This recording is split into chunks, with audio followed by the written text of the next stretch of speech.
KKMD 831화 해외 매체 The Asia Live 번역 2,500억 라팔 전투력에 의문을 품기 시작한 인도네시아. KF-21이냐 라팔이냐 그것이 문제로다.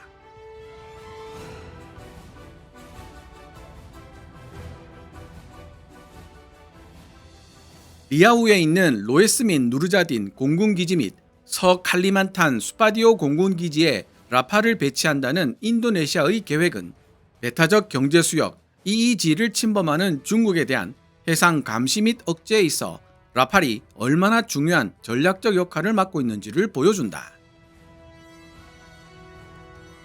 그러나 라팔 플랫폼에 대한 갑작스러운 재평가는 이러한 계획에 큰 차질을 빚을 수 있다. 익명을 요구한 인도네시아 공군 소식통은 서류상으로만 좋은 성능을 보이는 시스템을 도입할 이유가 없다고 말했다. 우리에게 필요한 것은 홍보 자료에 담긴 약속이 아니라 실제 전투에서 보여줄 신뢰성이기 때문입니다. 한편 인도는 자체적인 신뢰성 위기에 직면해 있다. 2016년 약 88억 달러 규모로 프랑스와 체결한 라팔 계약은 점점 커져가는 다른 공군과의 전력 격차라는 인도 공군의 문제점을 해소할 수 있는 돌파구로 환영받았다. 인도가 도입한 라팔은 최첨단 레이더, 이스라엘산 헬멧 장착 디스플레이, 미티어 장거리 공대공 미사일, 그리고 스칼프 공대지 순항 미사일 등에 맞게 맞춤형으로 제작되었다. 2025년까지 라팔 전투기의 대당 비용은 군수 지원, 무장, 그리고 유지 보수 비용까지 고려할 때 2억 9천만 달러, 현재 환율로 거의 3,900억 수준으로 급증했으며 이는 이미 빠듯한 국방 예산을 운용하고 있는 국가인 인도가 감당하기에는 너무나도 엄청난 금액이다. 인도 정부는 2025년 4월 함재기 파생형 라팔 마린 26대를 74억 달러로 구매하는 계약을 체결하며 라팔에 대한 의존도를 더욱 공고히 했다. 항공모함 운용에 맞춰 설계된 이 전투기는 INS 비크란트에 탑재되어 항모항공대의 주력 전투기가 될 예정이다. 과장된 것이든 진실된 것이든 최근 세간의 이목을 집중시키고 있는 라팔 전투 손실 사건은 인도 국방 전략의 핵심을 강타하고 있다. 파키스탄 공군에서 주력으로 자리 잡아가고 있는 중국산 전투기 J-10C에 대한 기술적 균형추로 홍보되었던 라팔의 전투 손실은 그러한 홍보에 심각한 의문을 제기하게 만든다.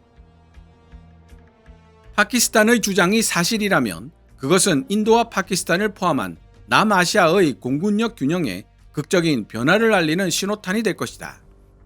중국이 개발한 J-10C는 A사 레이더, 저피탐 설계, 그리고 가공할 위력을 지닌 PL-15 미사일을 탑재한 4.5세대 전투기다.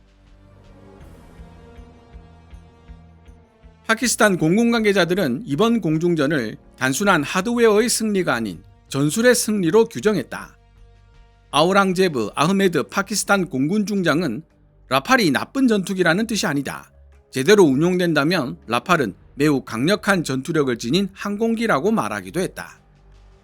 그의 발언은 단순히 플랫폼의 성능만이 아니라 뛰어난 전술, 훈련, 그리고 네트워크화된 전투 능력이 공중전 승리의 원동력이었음을 시사한다. 이는 현대 공중전의 보다 본질적인 핵심을 강조하고 있다. 즉, 공중전의 우위가 전투기 플랫폼의 명성보다는 조종사의 기량, 실시간 데이터 통합, 그리고 효과적인 지휘 통제 시스템에 의해 결정되는 경향이 점점 더 강해지고 있다는 것이다. 아시아 각국에서 활약하고 있는 군사 전문가들의 의견은 분분하다. 일부는 인도네시아가 모종의 결론을 내리기 전에 구체적인 증거를 기다려야 한다고 주장하는 반면 또 다른 일부는 라팔 성능에 대한 추가 검토가 완료될 때까지 최소한 라팔 구매 협정 이행이라도 연기해야 한다고 주장한다. 싱가포르 라자나트남 국제대학원 연구원 아디 프리아 마리즈키는 여러 가지 의미로 해석될 수 있는 견해를 피력했다. 라팔은 현재 세계 최고의 전투기 중 하나입니다. 하지만 어떻게 운용해야 하는지도 잘 모르는 상황에서 무작정 고가의 정교한 플랫폼만 구매하는 것은 전략적 부담이 될 수 있습니다. 그리고 제대로 된 운용 노하우를 쌓아가기 위해서는 전투교리, 훈련, 그리고 통합 과정이 필요합니다. 해당 기사의 핵심이라고 해도 과언이 아닌 대목입니다. 이번 라팔 추락 사건으로 곤욕을 치르고 있는 인도 정부는 말할 것도 없고 라팔 구매를 재검토하겠다는 인도네시아 정부에게도 해당되는 이야기인데요. 무작정 비싸고 좋은 전투기를 구매한다고 공중전 우위를 확보할 수 있는 것은 아니며 공중전 우위 확보에 있어 정말 중요한 요소는 잘 만들어진 전투 교리에 따라 조종사들을 훈련시키고 자신들이 가지고 있는 기존의 전투 자산과 전투기를 제대로 통합시키는 데 있다고 지적하고 있는 것입니다.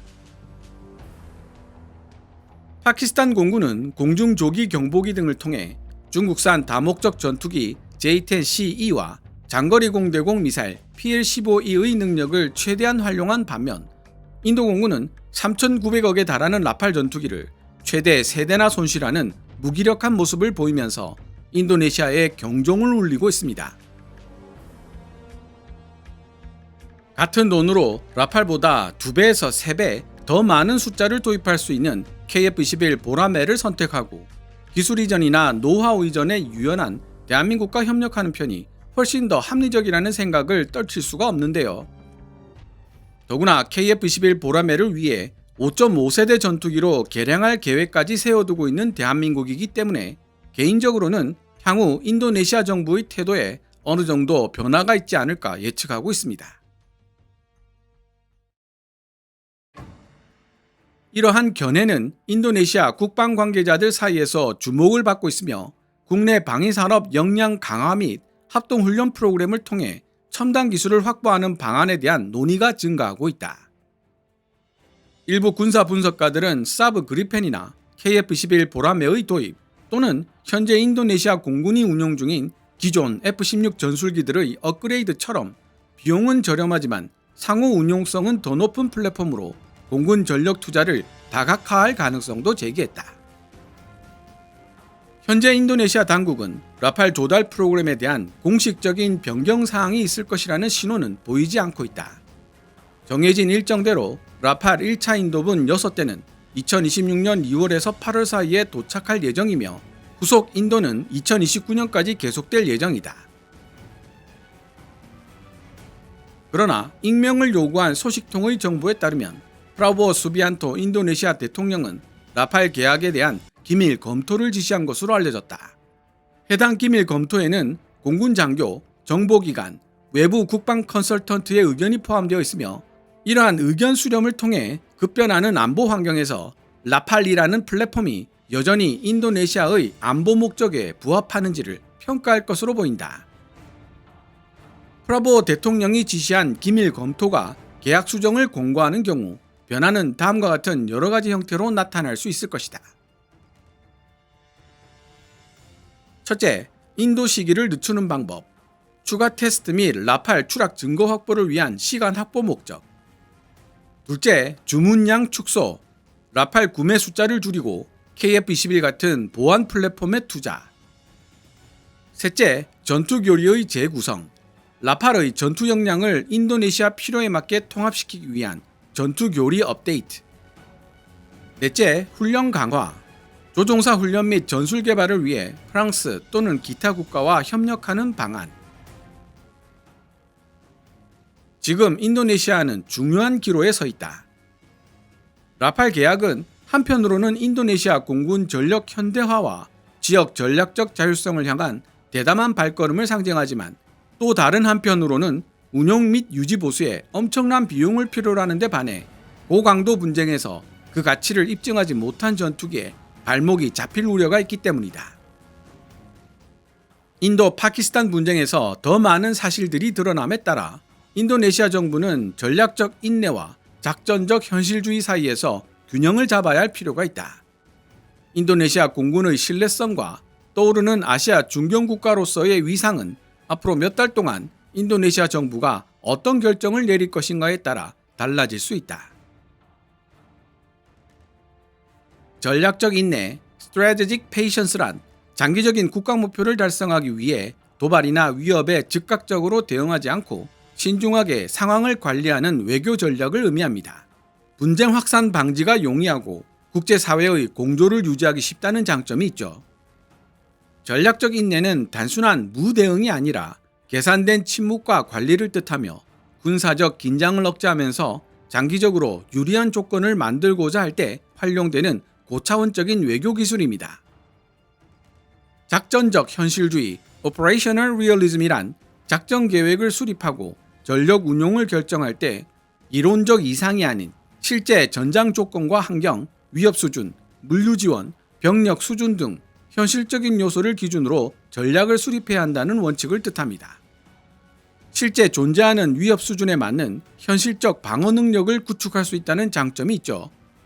그러나 무력을 즉각 동원할 수 있다는 전제를 내포하고 있기 때문에 전략적 인내와는 상반되는 개념이라고 할 수 있습니다.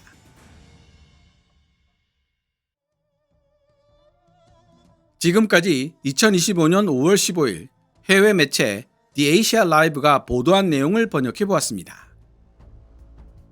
오늘 번역한 기사를 한눈에 볼 수 있도록 간단하게 요약해 보겠습니다. 1. 최근 파키스탄이 인도 공군 소속 라팔 세대를 격추시켰을 가능성이 있다는 소식은 라팔에 대한 평판에 먹구름을 들이우고 있다. 2. 인도네시아 정부도 이런 상황을 주목하고 있으며 익명을 요구한 소식통에 따르면 프라보워 수비안토 인도네시아 대통령도 라팔 계약에 대한 재검토를 지시했다. 3. 일부 군사 전문가들은 지금까지 라팔의 실전 기록은 대부분 약소국을 대상으로 한 공대지 작전에 국한되어 왔을 뿐 공중전에서 라팔이 얼마나 높은 생존성과 유효성을 가지고 있는지에 대한 검증 과정이 없었다는 점을 지적한다. 4. 2025년까지 라팔 전투기의 대당 비용은 군수 지원, 무장, 그리고 유지 보수 비용까지 고려할 때 거의 3,900억 원 수준으로 급증했으며 이는 빠듯한 국방 예산을 운용하고 있는 인도가 감당하기에는 너무나도 엄청난 금액이다. 인도네시아도 마찬가지 상황. 5.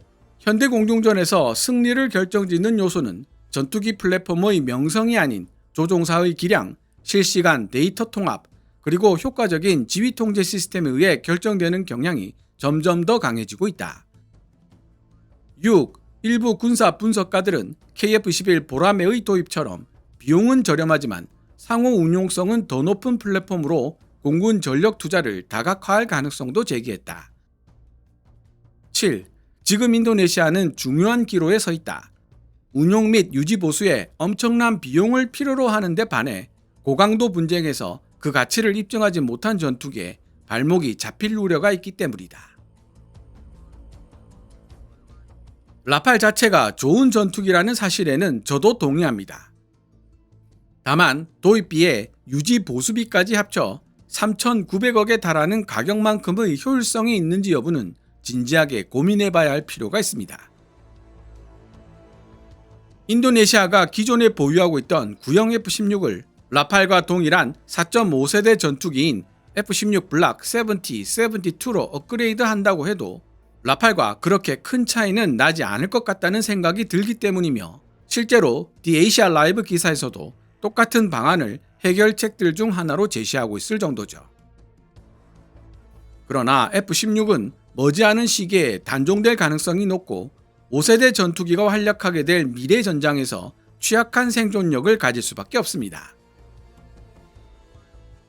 4.5세대 전투기지만 스텔스 형상으로 설계되지 않은 라팔 역시 같은 문제점을 가지고 있고 사브 그리펜의 최신 버전 그리펜 EF 역시 같은 운명입니다. 그러나 KF-11 보라매는 다릅니다. 5.5세대 전투기로의 진화가 예정되어 있고 라팔이나 그리펜 같은 유럽 전투기들보다 상대적으로 유연한 기술 이전 정책을 지니고 있습니다. 해외에서 전투기를 도입하여 자국 무장이나 네트워크를 통합시키려면 전투기 제조국가의 적극적인 협조가 필요합니다. 프랑스, 스웨덴, 그리고 대한민국 중에서 누가 가장 유연한 기술 이전 정책을 펼쳐왔고 구매자의 입장을 최대한 배려했는지는 삼척동자도 알고 있는 사실입니다. The Asia Live의 기사처럼 중대한 기로에 서 있는 인도네시아. 과연 앞으로 어떤 결정을 보여줄지 귀추가 주목됩니다. 오늘 KKMD에서 준비한 내용은 여기까지입니다. 방송되었던 내용들은 KKMD 공식 블로그에서도 만나보실 수 있으니 구글이나 네이버 검색창에서 KKMD를 검색해 보시기 바랍니다. KKMD는 여러분들께서 챙겨봐 주시는 광고 수익으로 운영되고 있습니다만 영상 제작을 직접 지원하고 싶다면 농협 9481216701호로 후원해 주셔도 됩니다. 지금까지 시청해 주셔서 감사합니다. 케빈즈 밀리터리 채널 KKMD